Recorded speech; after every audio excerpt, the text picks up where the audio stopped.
बिस्मिल्लाहिर्रहमानिर्रहीम। अस्सलाम वालेकुम। कैसे हैं आप सब लोग। आज की रेसिपी है कस्टर्ड फिल्ड डोनट्स और बहुत ही आसान, बहुत ही ज़बरदस्त रेसिपी है। ज़रूर ट्राई कीजिएगा।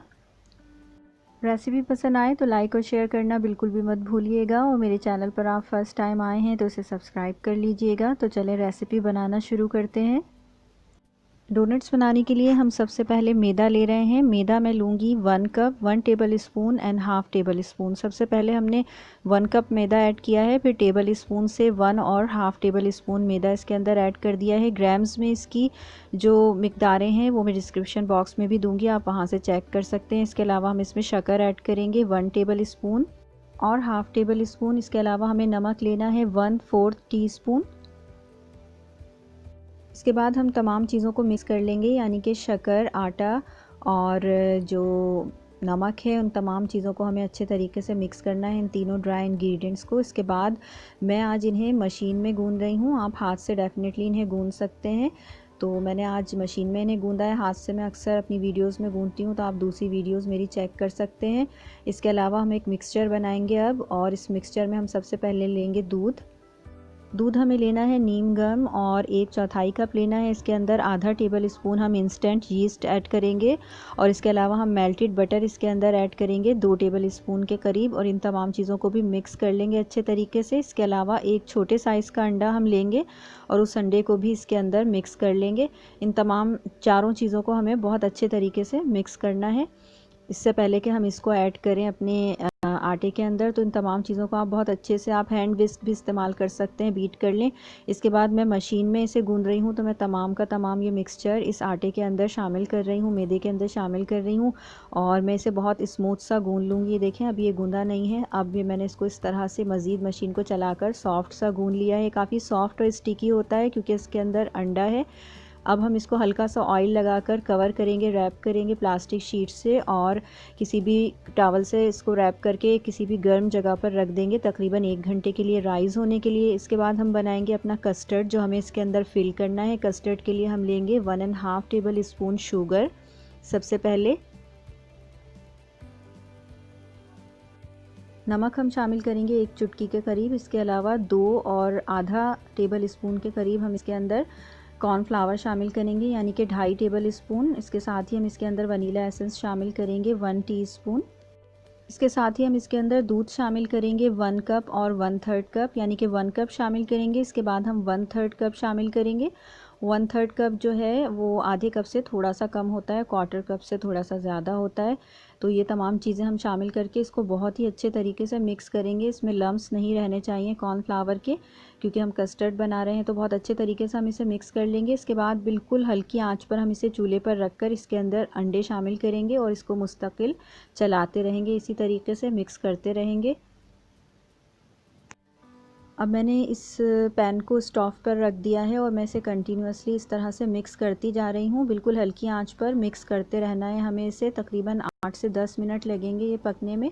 साथ ही साथ हम इसके अंदर अंडे भी शामिल करते जाएंगे। तो 2 अंडे मैंने फेंट कर रखे हैं और वो 1 बाय 1 मैं शामिल कर रही हूँ। थोड़ा थोड़ा करके मैंने दोनों अंडे शामिल किए हैं इसके अंदर, और स्पून से या स्पैचुला की मदद से कंटिन्यूअसली हमें इसे मिक्स करते रहना है। तो 10 से 12 मिनट तकरीबन इसमें लगेंगे इसको गाढ़ा होने में। और जब इसकी कंसिस्टेंसी बिल्कुल कस्टर्ड जैसी हो जाएगी, ये कस्टर्ड जैसा थिक हो जाएगा, तो हम चूल्हे को फ़ौरन बंद कर देंगे। आप अंडों को छान कर भी शामिल कर सकते हैं। मैंने अंडों को छान कर शामिल नहीं किया है, लेकिन बाद में मैं कस्टर्ड को एक दफ़ा छान लूँगी ताकि इसके अंदर बिल्कुल भी कोई लम्स वगैरह ना रहें। तो दोनों अंडे मैंने शामिल कर दिए हैं और इसे हम मिक्स करते जा रहे हैं कंटिन्यूअसली, और ये थिक होने वाला है। जब ये थिक हो जाएगा तो हम इसके अंदर 1 से 2 ड्रॉप येलो फूड कलर भी शामिल करेंगे। देखिए हमारा कस्टर्ड गाढ़ा हो गया है, तो इसके अंदर मैंने येलो फूड कलर शामिल कर दिया है। ये ऑप्शनल है, आप अगर ना चाहें तो ना करें। इसके ऊपर फिर हम क्लीन शीट लगाएंगे और इसको बिल्कुल प्रेस कर देंगे कस्टर्ड के ऊपर, ताकि स्टीम से ऊपर पानी ना जमा हो। इस तरह से इसको करके और हम रख देंगे इसको रेफ्रिजरेटर के अंदर 1 से 2 घंटे के लिए। एक वर्किंग सरफेस के ऊपर हम थोड़ा सा मैदा स्प्रिंकल कर लेंगे, और 1 घंटे के बाद हमारा डो राइज़ हो चुका है, तो इसे पंच डाउन करेंगे। तकरीबन 2 मिनट तक हाथ से इसको गूंद लेंगे और उसके बाद हम इसे बेल लेंगे। जिस तरह से रोटी बेली जाती है आप हाथ से भी इसको फैला सकते हैं और हमें इसे इसकी थिकनेस इतनी रखनी है तकरीबन आधा इंच के करीब। उसके बाद किसी भी कुकी कटर से या किसी भी बॉटल वगैरह के कवर से आप इसको डोनट्स में इस तरह से कट कर लें और इस तरह से कट कर लें, लेकिन इसकी इंच थिकनेस का ख्याल रखिएगा कि हाफ़ इंच होनी चाहिए। इसके बाद जब तमाम हमारे डोनट्स तैयार हो जाएंगे तो 10 मिनट के लिए इन्हें कवर करके हम रख देंगे ताकि ये और राइज़ हो जाएं इस तरह से। उसके बाद हम तेल को गर्म करेंगे और तेल बहुत हल्की आंच पर गर्म करेंगे और मीडियम टू लो हीट पर बिल्कुल आहिस्ता आहिस्ता से इन्हें फ्राई करेंगे। हल्के हल्के से बबल्स इन जो डोनट्स हैं इनके अतराफ़ में अगर आपको नज़र आएँ तो उसका मतलब है तेल बिल्कुल परफेक्ट है। आप आहिस्ता आहिस्ता इनको फ्राई करते रहें और जब ये एक साइड से अच्छे से गोल्डन कलर के हो जाएं तो इनको टर्न करके दूसरी साइड से भी पका लें। थोड़ा सा पेशेंस के साथ इनको आप पकाएं बिल्कुल हल्की आंच के ऊपर और आप देख सकते हैं कि बिल्कुल हल्के हल्के से बबल्स बन रहे हैं। बस इतना ही टेम्परेचर तेल का होना चाहिए और जैसे ही एक साइड से गोल्डन हो जाएंगे तो मैं इनकी साइड चेंज कर दूँगी और दूसरी साइड से भी हम इन्हें बना लेंगे, पका लेंगे। तो देखिए इनका अच्छा सा कलर आ गया एक साइड से, तो मैंने टर्न कर रही हूँ। इन्हें आहिस्ता आहिस्ता आप हिलाते भी रहें ताकि तमाम अतराफ़ से एक जैसे कलर में आ जाएं।